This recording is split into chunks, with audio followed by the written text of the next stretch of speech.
Hello everyone, Ali here from 𝗬𝗍 Academy. Now, in this quick video, I'm going to talk to you about the low scoring tasks which are there in our PTE exam. And because of the exact same reason, sometimes they also do get ignored. Now, we have to make sure that we pay attention to each and every task. Also to the low scoring tasks, not that much time, don't dedicate too much time to these tasks, but yes, we have to go through them once, twice or thrice, making sure that we are absolutely aware of what's going to happen in the actual exam. Okay, so for the people out there who got their desired score in 3 of the modules but didn't get their desired score in any one of those, and were very close to their target score, for example 76, 78 or 77, somewhere close to that range, you need to make sure that you're paying attention to each and every task which contributes to your score. So let us begin. So in this short video, we're first going to talk about 3 of those tasks that are selected. We have answer short questions. So this particular task is basically the very last task in the speaking module. Okay, you get your score that goes towards your speaking and towards your listening out of this particular task. Now, answer short questions in this particular task, you listen to a question which is general knowledge based, and then you have to answer that particular question using one word ideally, or you could use up to 2 or 3 words as well, but just one word if you know the right answer. Okay, so for this, basically, of course, the best way for you to practice this particular task would be to go to the 𝗬𝗍 Academy portal, of course, and then just finish all the questions which are there at the portal. Once, try to do that. We've got like more than 1,000 questions at this point. If you can't finish all that because of a time constraint, what you can then do is you can just go to the predictions. We also do have predictions on our new website. Okay, so you could just access the predictions that we think are most likely to come in that week's exam. So predictions are normally updated every week. So you can basically access the latest predictions on the website. That is very useful. So at minimum, what you should do is before you go for the exam, you have to go through the predictions for this particular task, which is answer short questions. That's very important as it contributes to your speaking as well as your listening. Okay. Now, mock exams and the sectional and the full-length mock exams that you do, they also do include, of course, this task. So they definitely are going to prepare for the answer short questions as well. So we're basically talking about a minimum exposure that all of you, even if you're going to an institute, even if you're just preparing by yourself, you have to be exposed to this particular task, to all the tasks. Everybody basically goes through all the main tasks, the heavyweight tasks in terms of the marks that they give you.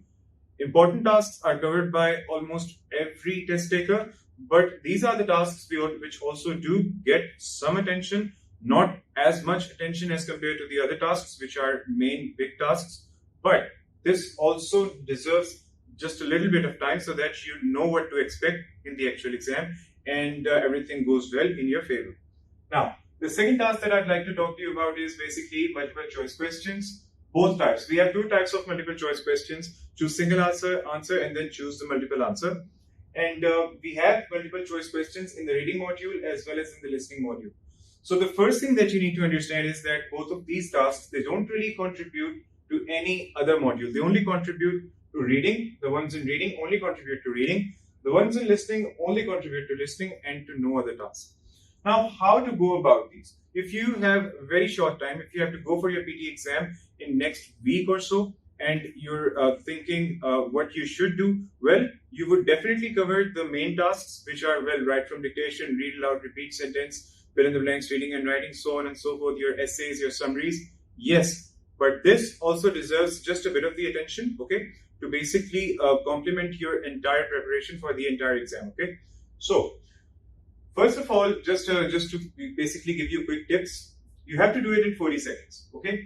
All the multiple choice questions, be it single answer or the multiple answer, ideally should be done in 40 seconds because both of these multiple choice questions in reading and in listening, they come in a part where you are dealing with the group time, okay. So you have fixed number of time and basically fixed amount of time, and in that time you need to manage a fixed number of questions. So you have to be very strategic with your time management. So that's why you have to do it in 40 seconds. And then the last resort is going to be option C for both of these types, because option C, as we've seen, turns out to be the right answer more often than not. So in case you are confused and you have no idea on what the right answer could be, and the time is running out, you can just choose option C and move on. Either way, you need to make sure that you're not spending more than 40 seconds on one of these tasks. Moving on, Language Academy portal, of course, would be the best way, the best place for you to practice. And then you also should be going through, when you go through the mock exams, if you are a Language Academy student, you definitely are going to go through the mock exams. So when you go through the mock exams, you definitely are exposed to these multiple choice questions as well. You get a whole package. A full-length mock exam definitely basically makes you go through all the questions, and you're basically exposed to everything, the important tasks and the not so important tasks, basically everything from A to Z, which you're going to get in the actual exam. So that is very important. So mock exams, the full-length mock exams and the sectional ones as well, they're also a very good way for you to basically get exposed to this task and know beforehand what is going to happen in the actual exam. These tasks, they don't really give you, especially the multiple choice questions, number 2 and number 3 here on the board, they don't really give you much marks, but they definitely do contribute just a little bit. And for the person who is stuck at 78, when their desired score is basically 79, so for you, this task actually then turned out to be the most important one. Okay, so you never know, and you have to make sure that you're putting in 100% of your effort to basically get to your desired score. I'll be back with the second part of this particular video, where I'll be covering some of the rest of the low scoring tasks, okay, that you have to pay attention to. Okay, and thank you very much. Good luck with your preparations, and I'll talk to you in the next one. Thank you.